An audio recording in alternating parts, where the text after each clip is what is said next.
Good morning, everybody. I am John O'Loughlin, and welcome once again to Macduff Lives. It's a YouTube channel that dedicated to my father and his memory, and we're trying to enlighten the world through his story as to what's really going on in the world. And of course, that's not something I can just say, here's the book, read it, here's the answers, because I'm still in the middle of my own research. But I am really on a roll here with Synarchy, and so I'm having an extra show today. I didn't have it on the calendar, but as I said last night, I really want to push forward with this. So I'm going to go ahead and, well, first let me go over to the comments and see who's here. Oh boy, everybody's here. Robert, Melissa, Corky, Kathy, Sue. And who else is here? Who's the tonic is here. All right, who's the tonic? And really interesting group of people. David Underdown is here. Um, okay, I'm really looking forward to more revelations. And well, let me go back. This is actually the article I want to concentrate on this morning. And then tonight, when I do my minefields, this is just a heads up. If you're interested in the Torbit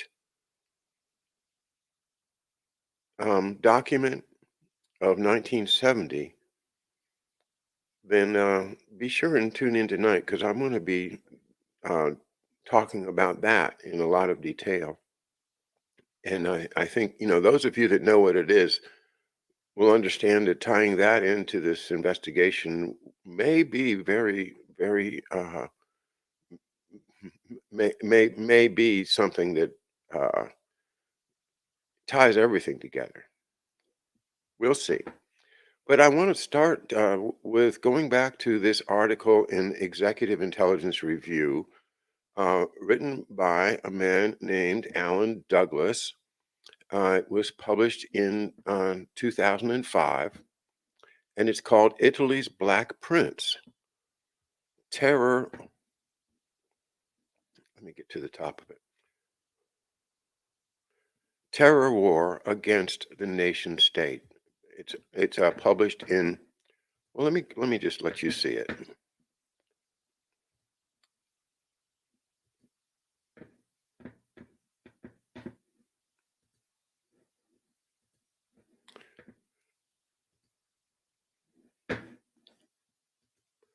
Published February 4th, 2005. So bear that in mind. That's what, 17 years ago. A lot has happened since then, but we don't have the background that is provided in this very long essay. I read through the first half of it, and we were talking about our man here, uh, the Black Prince and the Sea Devils, the story of Valerio Borghese and the elite units of the Decima Mas. Well, we talked a lot about him, but he's also a subject of later adventures after the war when he gets hired to run his Decima Mas as a terrorist organization. And I know some people will defend him, but I think the literature is clear, and working under the authority of who? Well, that's what this little essay is about.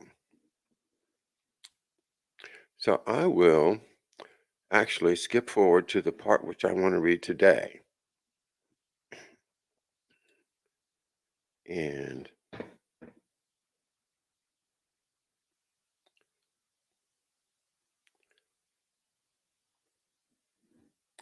all right, well, let's start here with NATO, Gladio, and international terrorism. Post-war Italian politics may appear to be a wilderness of mirrors, with its rapid changes of government, multiple coup attempts, and spectacular outbreaks of terrorism. Going back to the Nazi occupation of northern Italy during World War II, however, to examine the various British, American, and Nazi actors and their respective ties, to different Italian factions, the reality quickly becomes apparent that the Anglo American Synarchists merely replaced and to a great extent subsumed the Nazis and Mussolini's fascists as the would be fascist occupying power, locked in mortal struggle against those Italian patriots, both conservatives of the Christian democracy and leftists of the Italian Communist Party, who wished to establish a sovereign Italy. The battle for a sovereign Italy centered on economic policy. In 1950, forces around wartime partisan leader, later industrialist Enrico Mattei, effected a radical shift within the ruling Christian democracy, away from free market policies toward a dirigistic program, that means central planning, of rapid industrial growth. With a extraordinary series of state-sponsored corporations and projects such as the Casa per il Mezzogiorno, the Southern Italy Development Fund, based on the model of the Tennessee Valley Authority. Italy experienced an economic miracle with annual growth of over 7% for almost a decade. A linchpin of this was the newly founded National Oil Company, ENI, which Mattei headed in a war for energy independence against the Synarchists' Seven Sisters. You know who the Seven Sisters are, right? The majors. Enraged at Italy's developing sovereignty, the Anglo Americans deployed terrorism and assassinations to stop it. Borghese's activities run like a black dye through all of this history until he fled to Spain in 1970. Let us now examine the scene in which he was to be so prominent an actor. Already during World War II, Allen Dulles and other Anglo American synarchists, okay, so let's get that clear. Anglo American synarchists include Allen Dulles, right? Just got to know who the players are. This is kind of like a program. And other Anglo American synarchists who had sponsored both Mussolini and Hitler in the first place were trying to negotiate a peace with the Nazis which would leave them in power, sans Hitler and a handful of others. That's what it is. The Synarchy is the people behind Hitler that said, we're going to use Hitler and then we're going to get rid of him when we're done with him. And they may have succeeded. Dulles' negotiating partner, SS General Wolf, said that he wanted to build a bridge to the west, which would entail handing northern Italy over to the Allied military forces, but with German troops remaining in place as, quote, part of the proposed police force of the Western powers against Russia. Well, that's a major, major thing, isn't it? In the middle of a war, and you're going to now take the enemy and deploy them against your ally. And the war's not over yet. This is not national policy of the United States. This is policy of whoever controls Allen Dulles.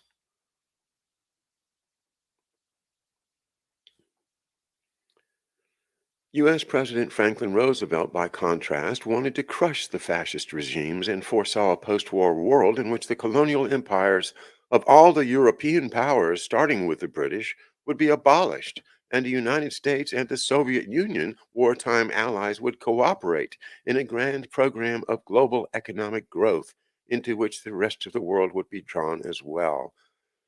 Oh, yeah. I don't know. Franklin Roosevelt was all that ready to divide and conquer the world along with Joseph Stalin. I don't know. Anyway, moving on. Dulles and his fellow synarchists did not achieve their full scheme, but they did establish NATO as an occupation authority for Europe, which prepared for war against the Soviet Union. Lord Bertrand Russell's early 1946 call for preemptive nuclear warfare against the Soviet Union is typical. In the name of fighting communism, Europe would be kept under Anglo-Allen Dulles American domination through NATO, and any and all means would be authorized toward that goal. Upon FDR's death in April 1945, the synarchist puppet, President Harry S. Truman, adopted these anti communist quote unquote schemes, which led immediately to the Cold War. When the North Atlantic Treaty Organization was established in 1949, a secret clause in its treaty specified that each nation that wished to join must first establish a quote national security authority to fight communism, including through the deployment of clandestine citizen cadres. This demand grew out of a secret committee set up by the British and the U.S. within the Atlantic Pact, the forerunner of NATO. Truman's National Security Council issued directives authorizing the armed forces to use military force against communist parties, which commanded strong popular support in several European countries as a result of the war, even if those parties gained participation in government through elections. For this purpose, NATO and the Anglo American intelligence services set up, quote, stay behind units in all European countries. Pardon me.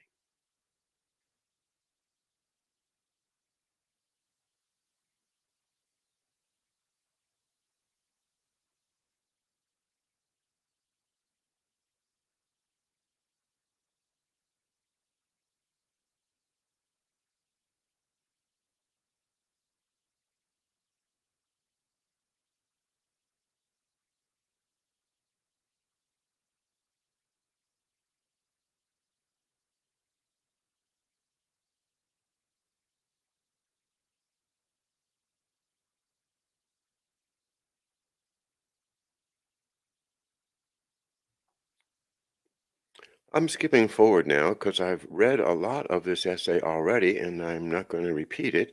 I do suggest you read it to yourself sometime. The whole thing is very, very, very worthwhile. NATO's Italian theater. OSS official James Jesus Angleton saved Borghese in 1945 and then set up the clandestine structure in the Italian military and secret services, which produced the Italian section of Gladio.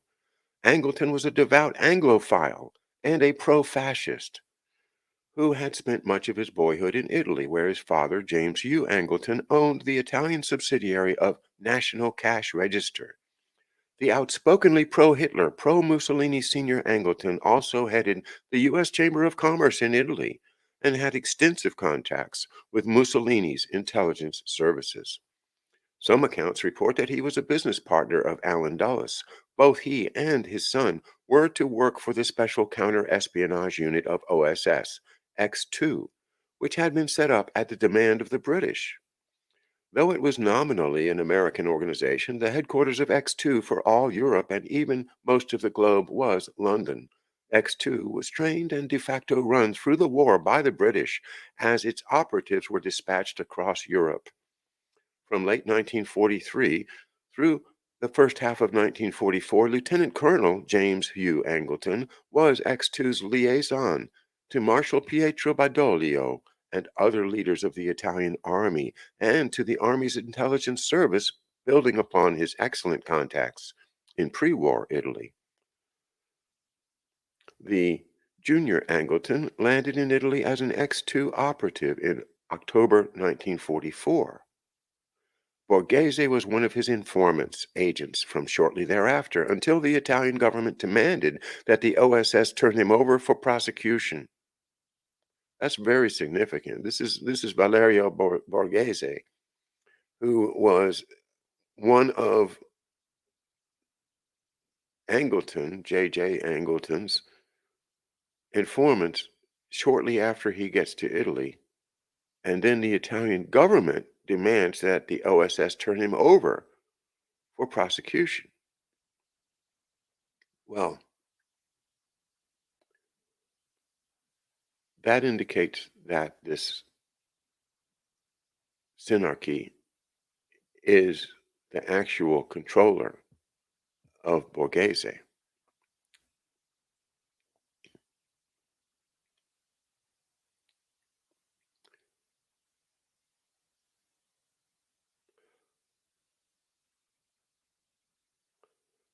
The U.S. mandated that the operational resources of the Italian police and of all the military intelligence and secret services be put at the disposal of X2, which was led by Angleton.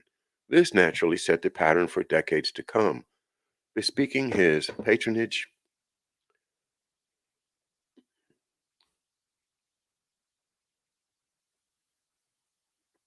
by Dulles and the British. Young Angleton rose from chief of the X2 unit in Rome to chief of all OSS counter-espionage in Italy. By age 28, he was chief of all secret activity, intelligence as well as counterintelligence in Italy for the Strategic Services Unit, the short-lived successor to OSS and predecessor to the operational section of the CIA, which was established in 1947.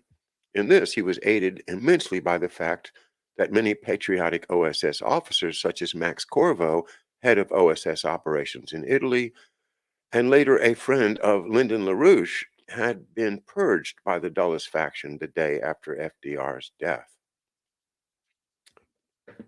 Essential to Angleton's activities to the establishment of the first stay-behind units in Italy and the organization of the Vatican-linked rat lines which smuggled fascists out of Europe at war's end was the Sovereign Military Order of Malta, SMOM, as I will call it sometimes. The Rome-based SMOM was a nominally Catholic organization with membership drawn from the highest ranks of the European oligarchy, in particular the black nobility.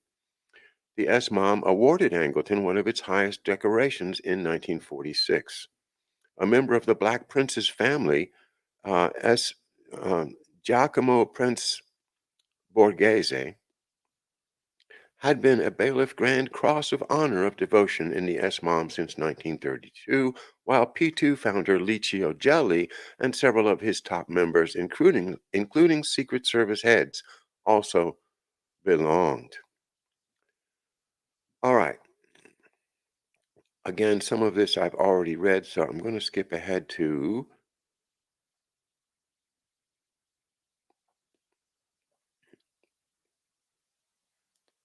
the series of coups. From 1962 to 1964, the Synarchy initiated a phase change in international affairs with the Cuban Missile Crisis, the assassination of President John F. Kennedy and Enrico Mattei, the attempts on France's President Charles de Gaulle, and the launching of the war in Vietnam, and the youth rock, drug, sex, counterculture, among other things. Italy was not exempt. As Prime Minister Aldo Moro in 1964 was negotiating his first government with socialist participation, the Synarchists unleashed a coup threat under the name Plan Solo. Its chief public figure was State President Antonio Segni, and Borghese was a protagonist. The usual accounts of Gladio-related coup threats invariably emphasize Moro's opening to the left as the reason for them. However, there is another reason, internal to Italy itself, but one which is entirely coherent with the Synarchy's attempt to stop Italy's economic development. This other dimension emerges clearly in the account of Plan Solo by EIR counterterrorism and Italian affairs expert Claudio Celani. Segni, a right-wing Christian Democrat, was manipulated by an intelligence officer, Colonel Renzo Rocca, head of the economic division of CFAR, the military secret service. Rocca reported to Segni that the financial and economic establishment predicted a catastrophic economic crisis if the socialists joined the government. In reality, a few large monopolies in the hands of the same families who had supported Mussolini's regime feared that the new government would introduce reforms to break their power in real estate, energy, finance, and economic planning. Okay, and now I am here. Now I'm going to go to the part where it starts getting closer to us, to home. NATO's Assassination Bureau. Let me check back, make sure everybody's doing all right. New comments. National Cash Register, Dayton, Ohio. Thank you, David. Founder is Patterson, as in Wright Patterson. That is such a great connection.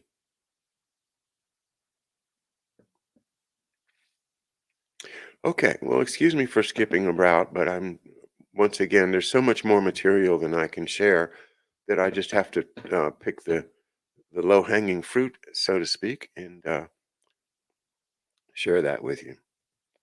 NATO's Assassination Bureau. The extent of terrorism, assassinations, and the reshaping of Europe's political landscape through Gladio and related NATO-directed units is stunning. However, a vital caveat must be added here. The apparatus behind the strategy of tension, terror that destabilized Europe over much of the Cold War era was first and foremost a private synarchist apparatus embedded in the NATO and National Secret Service organizations, including official clandestine agencies like Gladio. These parallel networks, populated by veterans of the wartime fascist and Nazi apparatus, and associated with secret societies like P2 and fronts like Rosa dei Venti and Nuclei di Difesa dello Stato, at times had their agents posted in top positions in the official structures, creating the dangerously tempting but false appearance that the official agencies per se, including NATO, were directing the terror destabilization programs. All right, let's digest that for a second. The conversation today revolves around NATO and the Atlantic Council being, the hidden hand, being the fist that is punching against national sovereignty, that is punching against liberty on an individual basis, that is punching against um, free market capitalism. It's really punching against the life that we thought we were entitled to as Americans growing up. And as we see these creepy things coming along, like this creepy book here, COVID-19, The Great Reset by Klaus Schwab and Thierry Maleret.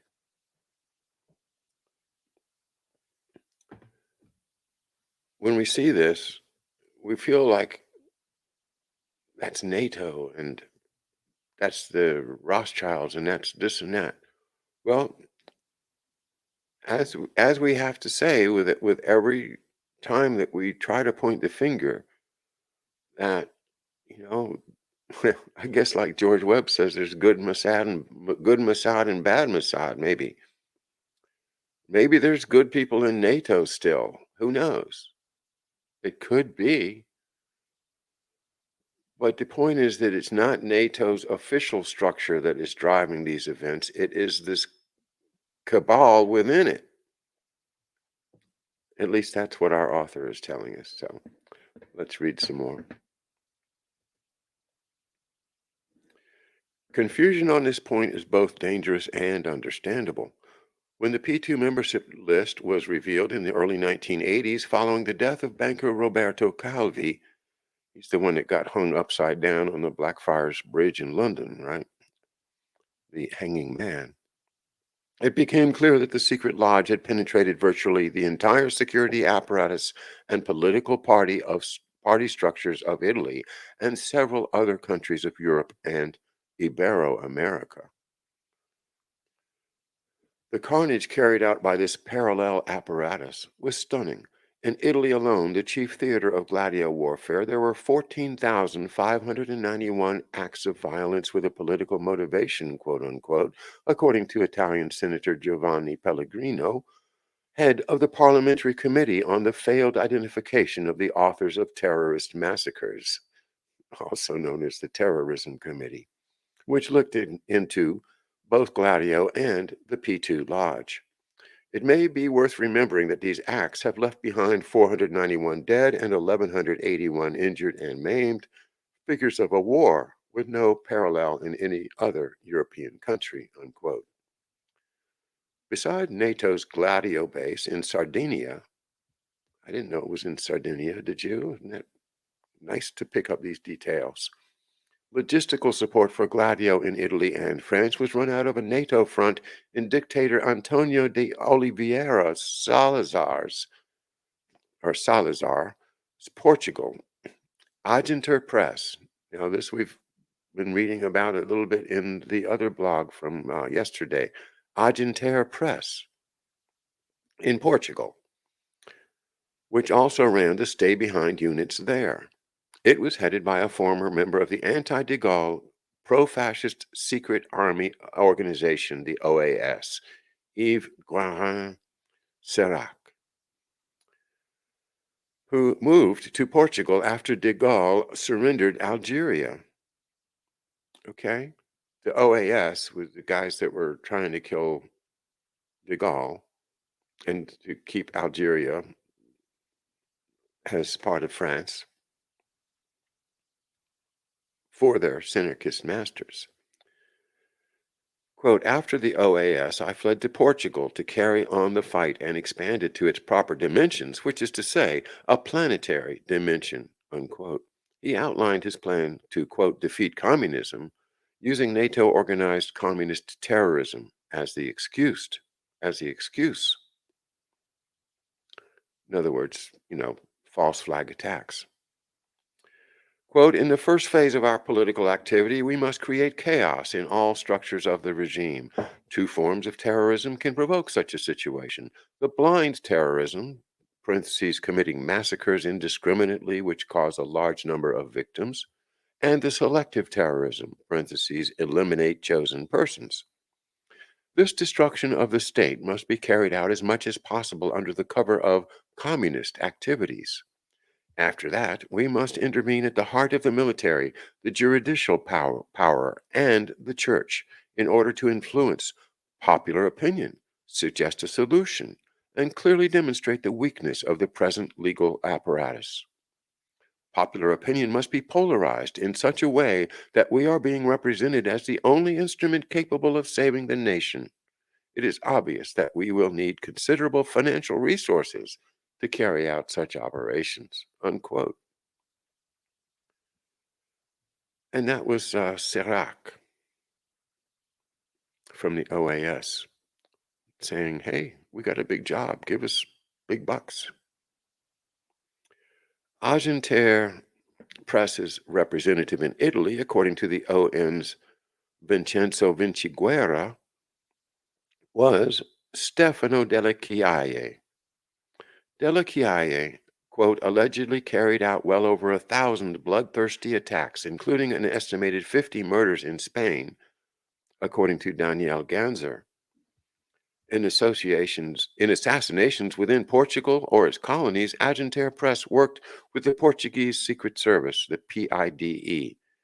According to Portuguese journalists, it was involved in the assassination of Eduardo Mondlane, president of the Mozambican Liberation Front, Frelimo, in 1969, and of Amilcar Cabral, national liberation leader in Guinea-Bissau, in 1973. And according to the most recent revelations from former Italian Senator Sergio Flamigni, the parallel apparatus coordinated the kidnap and assassination of former Prime Minister Aldo Moro through its Red Brigades unit on March 16, 1978, the day on which a PCI supported DC government under Giulio Andreotti was finally going to be sworn in. In other words, they killed Aldo Moro specifically on the day that a government was going to be sworn in, which included the socialists. And of course, the socialists are basically, another name for communists. Don't argue with me, just let me get away with that one.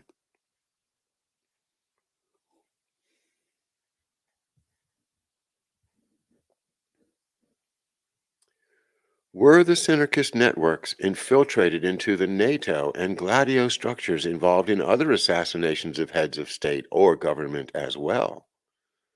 The November 22nd, 1963 assassination of President John F. Kennedy was coordinated by the Rome and New Orleans headquartered Permindex Corporation, which French intelligence SDECE discovered had also put up $200,000 for an attempt on de Gaulle. Even a cursory examination of the hardcore fascist outlook and connections of most of the Permindex CMC, and that means Centro Mondiale Commerciale, or the World Commerce Center. And there's a footnote, the Permindex and CMC are basically the same thing as we understand it. Okay, even a cursory examination of the hardcore fascist outlook and connections of most of the Permindex CMC personnel, their numerous ties to high-level Anglo-American intelligence, along with their financial connections, leave no doubt that Permindex and its Rome-based arm, Centro Mondiale Commerciale, were part of the parallel NATO Gladio structure. Permindex was registered in Bern, Switzerland, Dulles' old stomping grounds. It was chaired by a high-ranking veteran of the SOE and the OSS, the Canada-based lawyer and financier Louis Mortimer Bloomfield, the major shareholder in Permindex, who also owned 50% of CMC. Its board was a melange of devout anti-communists, quote unquote, aristocrats, and fascists of various intelligence pedigrees. These included Count Gutierrez de Spadafora, former Undersecretary of Agriculture to Mussolini, secretary of a British-sponsored Sicilian separatist movement, and in-law of Hjalmar Schacht. He's also, I think he's the guy that's later just called Spada. So he's an important guy, Count Gutierrez de Spadafora, in-law of Hjalmar Schacht, the master financier of the post-war Nazi International. Post-war, he said, Nazi International. Carlo D'Amelio, a Rome attorney who oversaw the financial holdings of the House of Savoy. House of Savoy is the king of Italy, the Victor Emmanuel's house. And according to some accounts, also of the Pallavicini family, and was the founding president of the CMC, Giuseppe Zigiotti, Zigiotti, head of the Fascist National Association for Militia Arms, several other wartime fascists, and former OSS London and SOE veteran Colonel Clay Shaw, the operations officer for the assassination. Permindex was chaired by Canada's Bloomfield, while its international arm, CMC, was based in Rome, and Clay Shaw's firm in New Orleans, International Trade Mart, was a subsidiary of Permindex CMC. According to documents released through the FOIA, OSS veteran Shaw worked for the CIA as well. There was ample evidence of Shaw's involvement in the assassination, for which he was indicted by New Orleans District Attorney Jim Garrison. Notably, one of the names found in Shaw's personal phone book was that of Princess Marcella Borghese, a member of the Black Prince's family, and one of the lower-level figures in the ambit of the plot, Dallas nightclub owner Jack Ruby, who assassinated Patsy Lee Harvey Oswald, charged repeatedly in letters from jail that, quote, the Nazis and the fascists were behind the Kennedy murder, unquote. According to the highly credible Torbit manuscript, quote, Ruby was much more knowledgeable about the conspiracy than most, unquote. And again, I'll be talking about the Torbit manuscript, the 1971, tonight at my 8 o'clock Minefields show. Huge financial resources flowed through Permindex CMC for no commercial purpose. Some of these funds, at least, were provided through banks which had earlier financed the Nazis, including one intimately associated with Allen Dulles from the time of his 1930s work with Nazi cartels through to his 1953 to 61 stint as CIA chief. Some hints of where the money was going could be found in French and Italian press reports that CMC official Ferenc Nagy, and I'm going to say Nagy because I can't pronounce Hungarian. His first name is Ferenc. I guess rhymes with Terrence, maybe. Ferenc Nagy, who has been in our story before, maybe a year or two ago when George and I were talking about him. The fiercely anti-communist former prime minister of Hungary was financing Jacques Cousteau and the OSS. That's important, along with other European fascist movements. Or in New Orleans, District Attorney Garrison's observation about, quote, Shaw's secret life as an agency man trying to bring fascism back to Italy, unquote. NATO units were also involved in at least some of the numerous assassination attempts on France's President Charles de Gaulle in 1962 to 3, which was no doubt a factor in de Gaulle's withdrawing France from NATO's military command in 1966. France, after all, had been a key target of NATO's Operation Demagnetize in the 1950s, and the anti-communist, bitterly anti-de Gaulle OAS operatives like Guérin-Sérac were natural partners of NATO. Admiral Pierre Lacoste, director of France's Military Secret Service DGSE, admitted after Andreotti had exposed Gladio's existence in 1990 that some, quote, terrorist actions against de Gaulle and his plans to liberate Algeria were carried out by groups involving, quote, a limited number of people from the French Gladio organization. A 5-year investigation by France's SDEC intelligence agency of a 1962 assassination plot against de Gaulle found that the assassination had been planned in the Brussels headquarters of NATO by a specific group of British and French generals who employed former fascists for the planned wet work.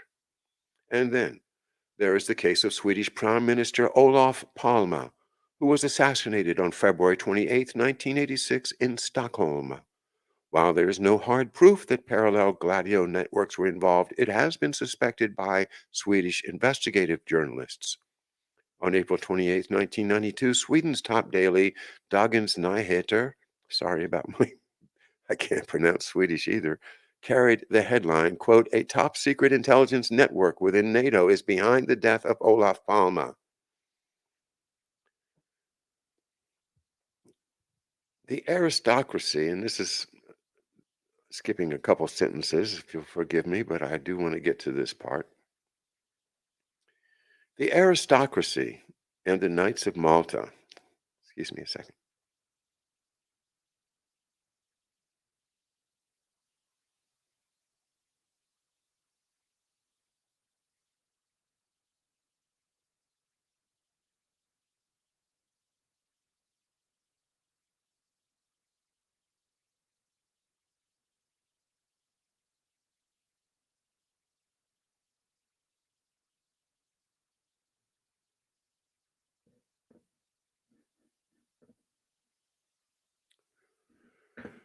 Oh, feeling a little breathless. I've been drinking coffee and anxious to get all of this stuff before you today, and really feeling like I'm on a roll. So thanks for being with me, and I hope you are enjoying, along with me, what I feel is a lot of great revelations.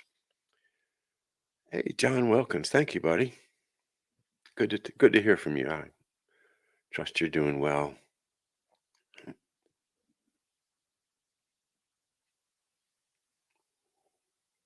Hmm, that's right. You have Italian sources. This is exciting. Very good. Just glad to have anything you want to share, John. The aristocracy and the Knights of Malta. In order to discover the real authors of international terrorism, we must move into territory at which Green and Massignani, and that is this book here that I've been um, talking about, haven't read it cover to cover, but it's the source for a lot of what we're reading here. So I have it, and I will back up whatever I need to by going into the book. Quite a story. A lot more exciting than silly James Bond movies, you know. This is real stuff. Human torpedoes and survive. Wow. Time and again, Italian investigators of Gladio and P2 have suggested that the evidence before them was only the superficial tracings of a far reaching, well established power structure's activity. For instance, Senator Pellegrino, head of the Italian Parliament's Terrorism Committee, is convinced that P2 Grandmaster Gelli was the front man for hidden circles of far greater power. That if P2 were a port, then Gelli, who had recently resurfaced to brag that he is, quote, running the country, would be merely the port authority. Who or what constitutes this greater power from outside the country? It is the Anglo American synarchists. But Gladio and the embedded parallel Gladio could not possibly function within Italy by only recruiting leaders of secret services. Its protection had to involve some of the most powerful forces inside Italy itself. Green and Massignani note that the Decima Mas, which became a key component of Gladio, counted among its leadership a number of Italy's top aristocrats, though they name only two: the Black Prince himself and the claimant to the throne of Italy, Prince Aimone, Duke of Aosta. In fact, the Duke was favored by many of Rome's black nobility over Victor Emmanuel III, who reigned from 1900 to 45 and who therefore was king during the era of Mussolini, who was nominally the king's prime minister. The recognized leader of Italy's black nobility, Princess Elvina Pallavicini, once proclaimed, quote, the Duke of Aosta would have been much better, but now we are stuck with Victor Emmanuel, unquote. How many other aristocrats among the Decima Mas leadership also became key figures like Borghese in NATO's Gladio organization? It is certain that aristocrats played vital roles in one of the parallel Gladio's most infamous operations, the kidnapping and assassination of Aldo Moro. Looked at more carefully, this is not a surprise. Members of the most powerful international organization of the world's aristocracy, the SMOM, played essential roles in the establishment of the Vatican, British intelligence, CIA rat lines, and other crucial anti communist activities at the end of World War II. Alan Dulles and James Angleton were SMOM members. Numerous SMOM members were also prominent in the P2 Lodge. However, of the two organizations, the SMOM is incomparably the more senior and powerful. In fact, from available evidence, P2 is more appropriately thought of as an operational spin off of the SMOM. Let us briefly look at the role of these aristocrats in the Moro assassination and then in more detail at the SMOM itself. Okay, now that's a big stop and think sign to me, a speed bump and a big speed bump. Okay, the SMOM is incomparably the more senior and powerful. In fact, from available evidence, P2 is more appropriately thought of as an operational spin-off of the SMOM. Okay? Members of the most powerful international organization of the world's aristocracy, the SMOM. Okay. What is the SMOM? What is the Sovereign Military Order of Malta? The Sovereign Military Order of Malta, or SMOM, is the most powerful international organization of the world's aristocracy. That is huge because as much as we think the aristocracies are gone and they're just little titles that people carry around with them, no, the aristocracy doesn't think that way. They think, well, let the peasants think that. We act behind the scenes. We have the power. And what is that power? The most powerful international organization of the world's aristocracy is the Knights of Malta. They've combined, by the way, the British one and the Dutch one and all of the Protestant ones. They all somehow made an agreement that they're all going to be Knights of Malta. So don't be confused if this one's from, the black Maltese crosses from London or the red Maltese crosses um, with the ones from Malta. They're all Knights of Malta. They've made some kind of agreement among themselves, and I'll have to study that to find out exactly how they did that. But it's another rabbit hole that we'll have to postpone today. I just want to make the point that when we start talking about the Knights of Malta in the future, that to keep that context, that this is a very, very powerful organization. They're sovereign. That means, they have a little bitty piece of territory in Rome that gives them property, that gives them the ability to be sovereign, but they've acquired this characteristic of sovereignty from the Pope and from the deference of other countries. So they have passports and diplomatic privileges, diplomatic pouches, diplomatic railroad cars. Where does it stop?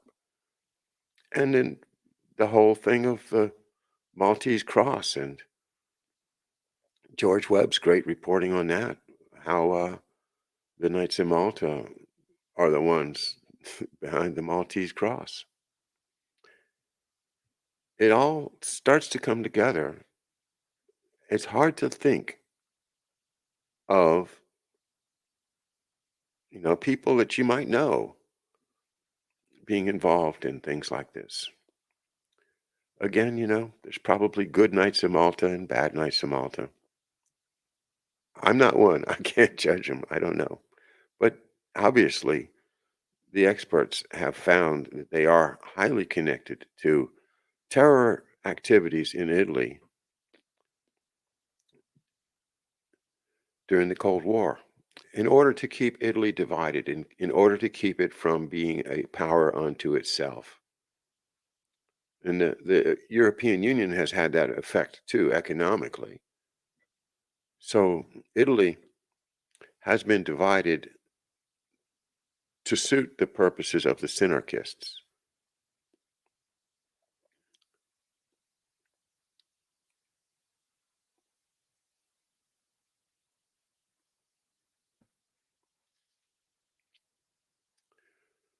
The Sovereign Military Order of Malta. Wherever one turns in investigating P2, Gladio, the Black Aristocracy, international terrorism, or the Nazi International, one encounters the SMOM, the Sovereign Military and Hospitalier Order of St. John of Jerusalem, of Rhodes, and of Malta, known as the Knights of St. John or the Knights of Malta. You hear the Knights of St. John more in the British tradition. They were omnipresent in the establishment of the financial and human infrastructure of modern international terrorism, already during World War II and immediately thereafter. SMOM member Baron Luigi Parilli, an industrialist with high-level connections in both Hitler's SS and SD in Italy and to Mussolini's intelligence services, was the main liaison between SS General Karl Wolff and Alan Dulles in Bern. SMOM bestowed one of its highest awards, Gran Croce al Merito con Placa, on U.S. Ambassador to Italy Ellery Stone, who had saved Borghese and who became a post-war vice president of the IT&T Corporation. Ah, the IT&T Corporation, the one that kept business as usual as a priority over winning the war, the one that provided telephone services all over the world in order to provide the information to whom? To the golden telephone, the Pope, right? Yes.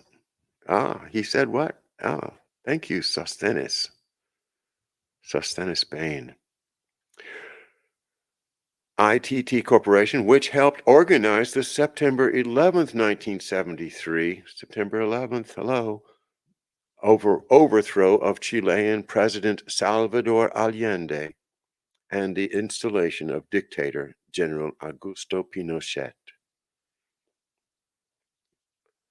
The ESMAM awarded its Croce al Merito Seconda Classe to Italy's OSS chief, James Jesus Angleton, in 1946. Around the same time, it honored his boss, Alan Dulles. The following year, it bestowed the Gran Croce al Merito con Placa upon Hitler's Eastern Front intelligence chief, Reinhard Gehlen, one of only 4 recipients of this award at the time. Gehlen's brother was the secretary to Thun Hohenstein, one of the 5-member ruling sovereign council of the order. As head of the Institute for Associated Emigrations, Hohenstein printed some 2,000 passports, which were used to relocate leading Nazis to safe hiding places around the world. Other leading Knights included CIA chiefs Alan Dulles, John McCone, and William Casey. Nazi international figure Otto Skorzeny was a Knight, as was businessman J. Peter Grace, who used ESMAM's diplomatic immunity as a cover for Iran-Contra activities.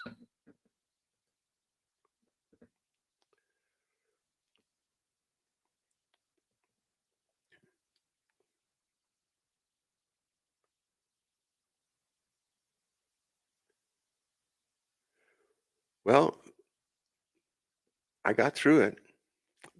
I got through to this point.